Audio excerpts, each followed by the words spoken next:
Muy buenas tardes a todos. Para mí es un placer saludarlos. Mi nombre es José Huerta, quien junto a la doctora Carola Borbosa y José Alfonso Silva formamos parte del equipo de Bisturimed desde Venezuela. El día número 5 de la transmisión de la Semana de Neurociencias, correspondiente al tema de pares craneales, presentamos algunas dificultades con respecto a la transmisión con la conectividad del Internet y la electricidad aquí en el país. Pero nuevamente tenemos acá a la ponente de ese día, y es la doctora Isabel Soto, quien es neurólogo internista y profesor agregado de la Universidad del Zulia. Adelante, doctora. Buen día. Pares craneales, neuroanatomía y enfoque clínico. Los pares craneales son nervios que están en comunicación con el encéfalo y atraviesan los orificios de la base del cráneo con la finalidad de inervar diferentes estructuras ubicadas en cabeza, cuello, tórax y abdomen. De acuerdo a su punto de emergencia, la superficie del encéfalo, se distinguen 12 pares de nervios, cada par, uno derecho y otro izquierdo. Desde el punto de vista fisiológico, estos pueden ser divididos en 3 grupos: nervios únicamente sensitivos o sensoriales, el olfatorio, óptico y auditivo; nervios motores, es decir, motor somático y motor visceral, contienen un contingente de fibras del sistema nervioso autónomo parasimpático. Tenemos motor ocular común, patético, motor ocular externo, espinal e hipogloso mayor. Nervios mixtos, es decir, un componente sensitivo y otro motor, nervio trigémino, facial, glosofaringio y neumogástrico.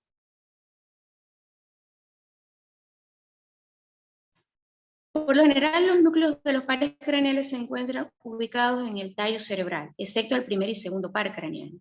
Los pares craneales con núcleos motores, por lo general reciben fibras corticonucleares que corresponden a la neurona motora superior de ambos hemisferios cerebrales, excepto el séptimo y el 12º par, que solo reciben fibras del hemisferio contralateral. Razón importante porque en los pacientes con ictus, frecuentemente estos son los pares craneales que se afectan. De los núcleos, parten fibras nerviosas periféricas que salen de la parte anterolateral del tallo cerebral, excepto el cuarto par que sale de la parte posterior. Su trayecto a través de fosa posterior y media del cráneo relacionándose con diversas estructuras y salen en el cráneo del cráneo por diversos orificios, como vemos allí de adelante a atrás: lámina cribosa primer par, agujero óptico segundo par, fisura orbitaria superior tercero, cuarto y primera rama del trigémino, también llamada hendidura esfenoidal, agujero redondo segunda rama del trigémino, agujero oval tercera rama del trigémino, conducto de tubo interno 7 y 8, agujero yugular o también llamado agujero rasgado posterior 9, 10 y 11, y a través del conducto del hipogloso el número 12. Origen real. Es el sitio que da origen a las fibras nerviosas que constituyen el nervio, y el origen aparente es el sitio de emergencia del nervio en la superficie de la masa encefálica. Según esto, tenemos nervios sensitivos o aferentes cuyo origen real corresponde a las células nerviosas periféricas que pueden agruparse formando ganglios anexos en los troncos nerviosos o estar situados en los órganos de los sentidos, es decir, que desde los órganos de los sentidos se originan y traen información hacia el tallo y de allí hacia las diferentes áreas de la corteza cerebral como lóbulo parietal, occipital o temporal, dependiendo. Nervios motores o eferentes se inician en los grupos neuronales situados en el interior del encéfalo, que constituye su núcleo de origen. Y los núcleos mixtos poseen 2 raíces, una motora y otra sensitiva, cada cual posee su propio origen real. Aquí los vemos todos: el primer par craneal olfatorio, el segundo óptico, el tercero motor ocular común, cuarto patético o troclear, quinto trigémino, sexto motor ocular externo, séptimo facial, octavo auditivo, noveno glosofaringio, décimo vago neumogástrico, 11 espinal y 12 hipogloso. Primer par craneal o nervio olfatorio.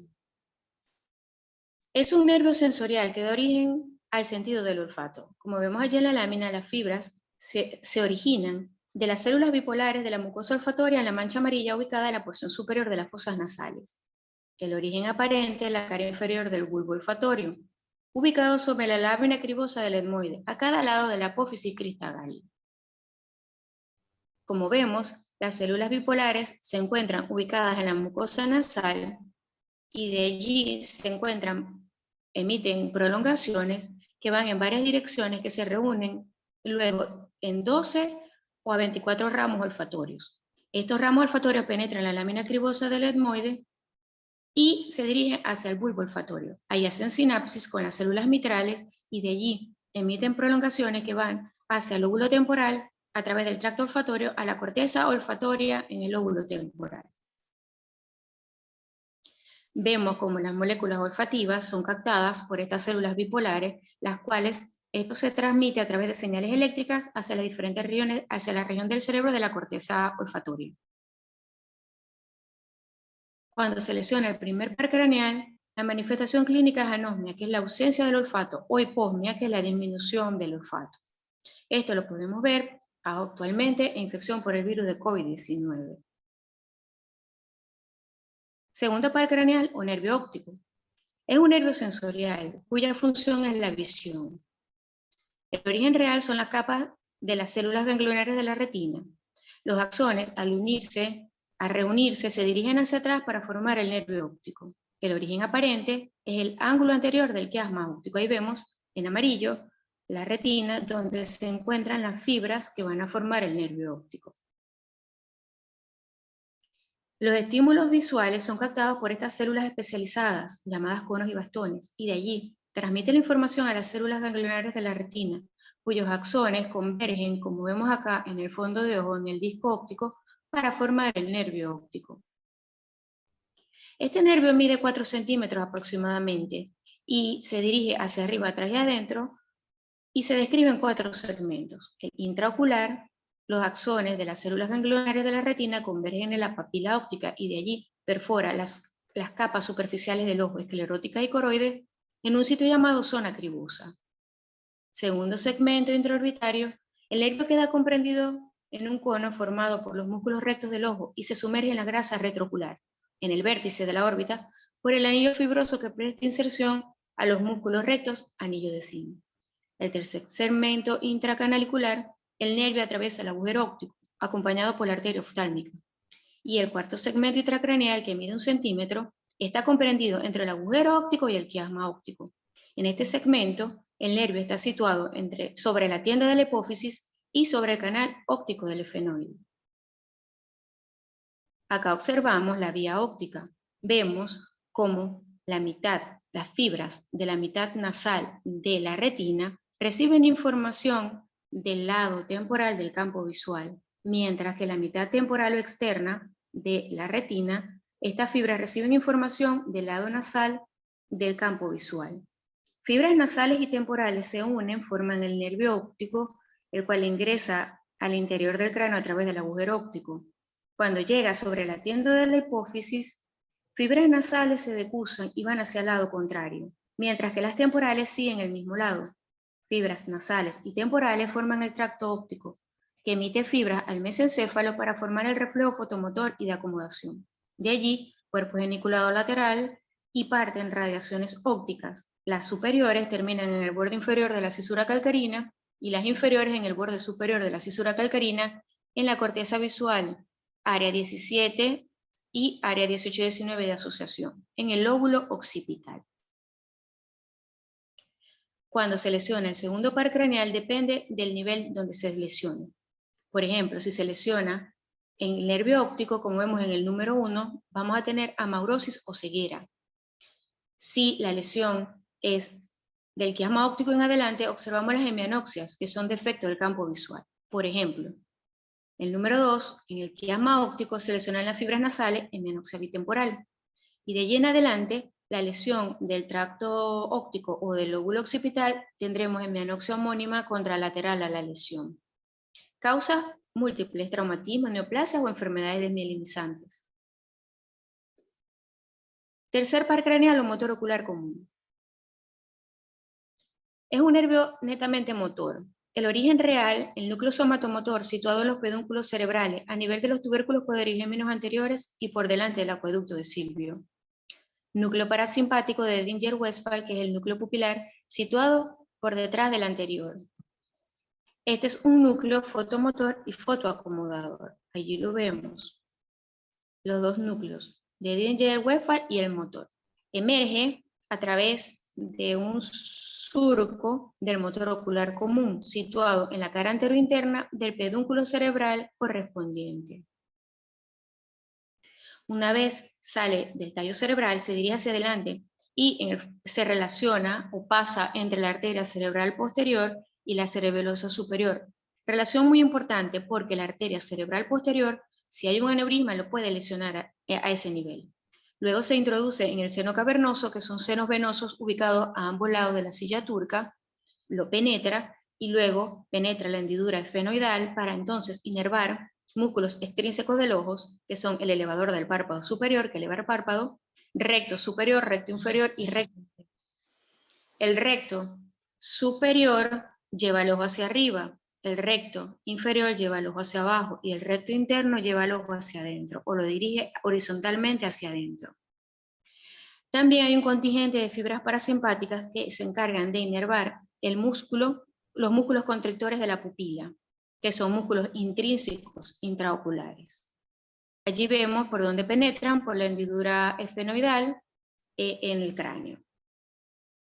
Cuando se lesiona el tercer par craneal, lo que llamamos parálisis del tercer par craneal, vamos a observar ptosis por lesión del elevador o debilidad del elevador del párpado superior, midriasis por debilidad de los músculos constrictores de la pupila, lo que trae como consecuencia ausencia del reflejo fotomotor, y el ojo solo puede movilizarse hacia afuera por debilidad de los músculos inervados por este par craneal. Causas, por ejemplo, aneurisma de la arteria comunicante posterior, diabetes, ictus, entre otros. Cuarto par craneal o nervio troclear. Es un nervio netamente motor que inerva el músculo oblicuo mayor del ojo. Tiene dos particularidades. Es el único nervio que emerge de la cara posterior del tronco encefálico y es el único que antes de salir del tronco encefálico entrecruza sus fibras, como veremos más adelante.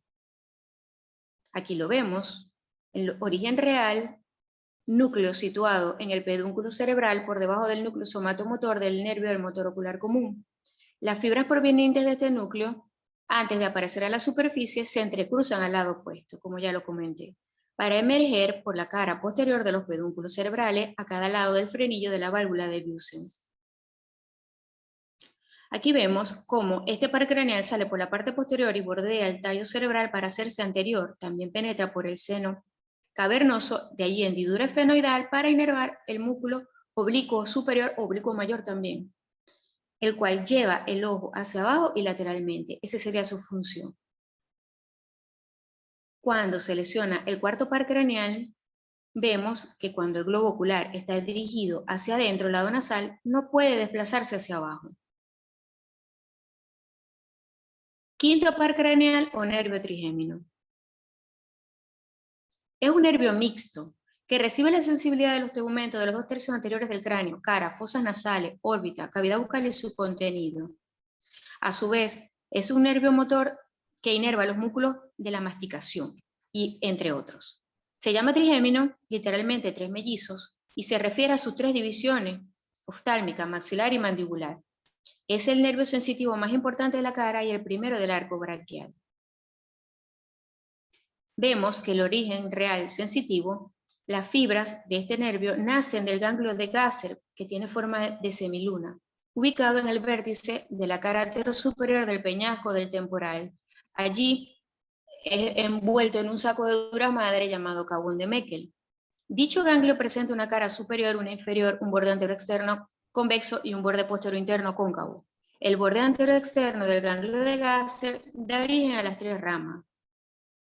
El origen real motor, vemos el núcleo principal o masticador situado en la calota de la protuberancia anular y el núcleo accesorio situado por encima del precedente en el mesencéfalo, pedúnculo cerebral.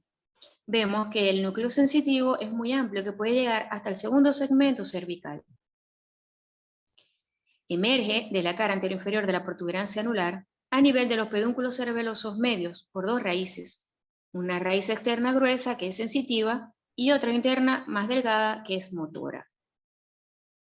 Una vez que emite las tres ramas, la primera rama, que es la oftálmica, se introduce en el seno cavernoso, hendidura esfenoidal, para entonces inervar las diferentes partes de la de sensibilidad de la cara, órbita, entre otros. La segunda rama, que es la rama maxilar, también es sensitiva, pasa por la parte posterior del seno cavernoso, pero sale por el agujero redondo para entonces inervar parte de fosas nasales, arcadas superiores dentales. La tercera rama, que es el nervio mandibular, entonces sale a través del orificio oval y contiene la rama motora. Esta rama motora se encarga de inervar los músculos de la masticación temporal, macetero, ptericoideo interno y externo, entre otros como músculo del martillo y peristafilino externo. Aquí vemos la inervación de la sensibilidad de la cara, boca, dientes, senos paranasales y muy importante, toda la sensibilidad de la córnea, que permite que se dé el reflejo corneal, que sería trigémino facial. Aquí vemos la inervación sensitiva de la cara de las tres ramas. Una lesión importante o patología importante de este par craneal es la neuralgia del trigémino, la cual ocasiona un dolor intenso y de breve duración en alguna de las ramas, con examen neurológico normal.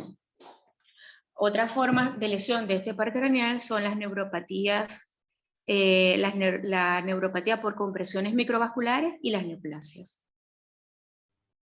Sexto par craneal o motor ocular externo. Es un nervio exclusivamente motor. Su núcleo de origen, el núcleo, se encuentra ubicado en el piso del cuarto ventrículo, que hace prominencia en el piso ventricular, dando origen a las meninges teres. Este núcleo está rodeado por dentro, por detrás y por fuera por la raíz motora del facial. El origen aparente emerge del surco bulbo-protuberancial a ambos lados del agujero ciego. Sale o emerge del tallo cerebral, se introduce en el seno cavernoso, donde se relaciona con la arteria carótida interna, penetra a través de la hendidura esfenoidal, atravesando el anillo de zinc, para inervar dentro de la órbita al músculo recto externo del ojo, cuya función es llevar el ojo hacia afuera. Aquí vemos el seno cavernoso, vemos en la parte interna cómo está la carótida interna, y por debajo y por detrás está por debajo y por fuera se encuentra el sexto par craneal. En la parte externa veremos de arriba hacia abajo el tercer par craneal, el cuarto, la primera rama del trigémino y la segunda rama del trigémino respectivamente, atravesando dicho seno cavernoso. Cuando se lesiona el sexto par craneal, vemos que el globo ocular no puede desplazarse hacia afuera, por lo que el recto interno, que está sano, lleva el ojo hacia adentro. Causas: meningitis, lesiones inflamatorias o compresivas o síndrome de hipertensión endocraneana. Séptimo par craneal o nervio facial. Es un nervio mixto, motor, sensitivo sensorial y órgano vegetativo, formado por dos raíces, una sensitiva, que es el denominado intermediario de Weisberg, y una motora destinada para inervar los músculos de la expresión facial, y otros como cutáneo del cuello, occipital, vientre posterior del digástrico, músculo del estribo. Origen real: fibras sensitivo-sensorial, ganglio geniculado, que terminan en el núcleo solitario, parte superior. Fibras parasimpáticas, núcleo lagrimal superior del bulbo raquídeo. Y fibras motoras, el núcleo del facial en la calota del puente. Vemos que el núcleo motor, en negro, fíjense que las fibras se dirigen hacia atrás y bordean el sexto par para hacerse anterior y salir con las fibras sensitivas, emergiendo a través del surco bulbo protuberancial en el ámbito de la fosita supraolivar, por fuera del sexto par y por delante del nervio auditivo.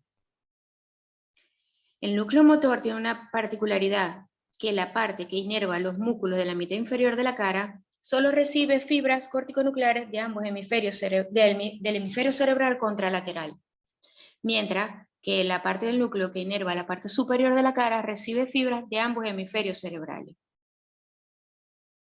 Emerge del tallo cerebral junto con el octavo par, penetra el conducto auditivo interno. De allí, canal del facial, forma el ganglio geniculado y sale a través del agujero estilomastoideo, penetra la parótida sin inervarla y da sus ramas terminales. Aquí vemos cómo atraviesa el ángulo punto cerebeloso junto con el octavo par. Vemos que va a inervar los músculos de la expresión facial, como el frontal, el orbicular de los párpados, el risorio, el bucinador, el mentoniano, el platismo, el orbicular de la boca, entre otros. En fin, el séptimo par se encarga de los músculos de la impresión facial, del inervar las glándulas lagrimales submandibular y sublingual y glándula lagrimal, y de inervar el gusto de los 2/3 anteriores de la lengua. Cuando se lesiona el séptimo par craneal periférico, vemos que los músculos de la mitad de la cara del mismo lado se encuentran débiles. Por ejemplo, parálisis facial periférica de Bell. Vemos asimetría facial, dificultad para ocultar las pestañas al cerrar los ojos, la oftalmía, desviación de la comisura labial y alteración del gusto de los 2/3 anteriores de la lengua. Octavo par craneal o vestíbulo coclear. También llamado nervio estatoacústico. Es un nervio sensitivo sensorial, el cual tiene un ramo vestibular cuya función es el equilibrio y un ramo coclear cuya función es la audición. Como vemos allí, la cóclea, a través del órgano de Corti y de la cóclea, recoge información de la audición y es transmitida a través del nervio de la rama coclear. Mientras que el equilibrio es la información es recogida a través de los canales semicirculares, utrículo y sáculo, a través del nervio vestibular, rama vestibular y rama coclear, entonces dar origen al octavo par craneal. Esto es en oído interno. Vemos que la rama coclear tiene núcleos ubicados en bulbo que envían fibras hacia la corteza auditiva en el lóbulo temporal, área 41 y 42. Se decusan en varias oportunidades, por lo que lesiones centrales no afectan este par craneal. Las lesiones periféricas son las que lo producen afectación. La rama vestibular, entonces, como dijimos, a través del utrículo sáculo y canales semicirculares, su núcleo, ubicado también en bulbo, emiten fibras hacia cerebelo, tálamo y corteza cerebral. Vemos en el oído interno cómo se forma entonces el octavo par, se introduce a través del conducto auditivo interno, junto con el séptimo par, y de allí va a fosa posterior y penetra hacia el tallo cerebral a través del surco bulbo protuberancial para ir hacia los núcleos correspondientes. Cuando hay una lesión periférica, si es de la porción coclear, vemos sordera y tinnitus, y si es de la porción vestibular, inestabilidad y alteración del equilibrio. Causas, por ejemplo, enfermedad de Meniere o tumores del ángulo puntocerebeloso.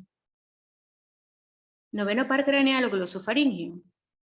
Es un nervio mixto, sensitivo sensorial y motor y vegetativo. Él se encarga de la sensibilidad de faringe, del tercio posterior de la lengua, velo del paladar, recoge el gusto del tercio posterior de la lengua, y la función motora inerva los músculos de faringe y velo del paladar. Función vegetativa, contiene fibras parasimpáticas que inervan la glándula parótida y las glándulas mucosas lingulabiales. Vemos como el núcleo de origen, se encuentra ubicado en el núcleo ambiguo, junto con el neumogástrico y el espinal. Ese es el núcleo motor. El núcleo sensitivo sensorial está en los ganglios de Anders y de A-Ritter. El origen vegetativo, vemos que el origen real de la fibra vegetativa está situado en el piso del cuarto ventrículo correspondiente al núcleo salival inferior.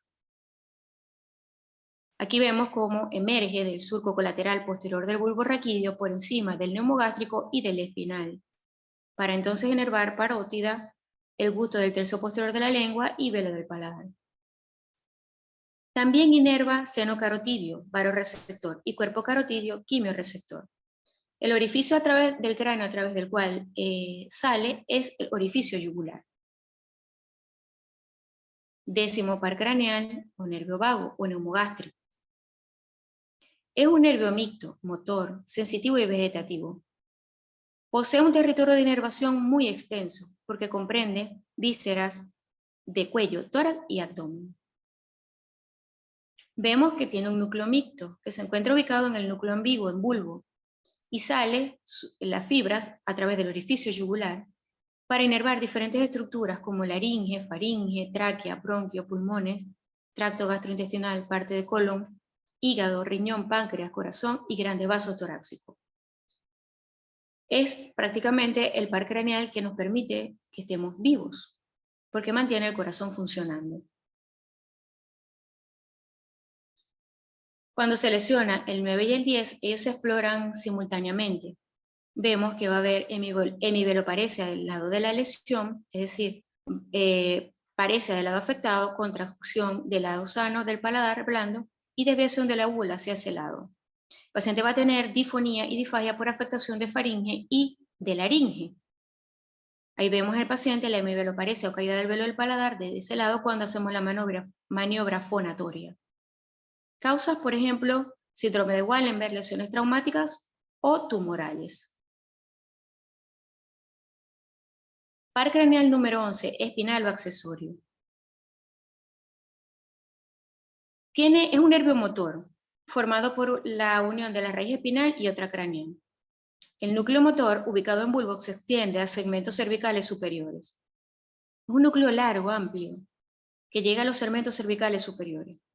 El origen aparente, las raíces vulvares emergen del surco colateral posterior del bulbo raquídeo por debajo del neumogástrico, en tanto que las raíces medulares lo hacen del surco colateral posterior de la médula. Sale a través del orificio del cráneo, del orificio yugular, para inervar el músculo esternocleidomastoideo, el cual tiene como función girar la cabeza hacia el lado opuesto, o cuando se contraen ambos, flexionar la cabeza hacia adelante. Y trapecio, que eleva el hombro y levanta el miembro superior. Ayuda a elevar el miembro superior. Las lesiones del par craneal número 11, vemos que el hombro del lado afectado estará más bajo que del lado sano y va a haber atrofia. Causa: distrofia muscular, traumatismos o neoplasias. Par craneal número 12, o hipogloso. El núcleo motor se encuentra ubicado en bulbo, por debajo del piso del cuarto ventrículo. Vemos que parte de células de este núcleo que inervan el músculo geniogloso solo reciben fibras corticonucleares del hemisferio cerebral opuesto y sale a través del orificio del cráneo del conducto del hipogloso. Esto es muy importante porque inerva un músculo que es el denominado geniogloso. Este músculo geniogloso es un músculo voluminoso que contribuye al movimiento de la lengua. Es un nervio motor destinado a inervar los músculos de la lengua, el músculo infrayoideo y el músculo suprayoideo y genioideo. De los músculos de la lengua, como les comenté, geniogloso, estilogloso e iogloso. Controla el movimiento y la forma de la lengua. Allí lo vemos dibujado en rojo. Cuando se lesiona el par craneal número 12, vemos hemiatrofia de la lengua y desviación de la lengua hacia el lado lesionado, cuando la lesión es periférica.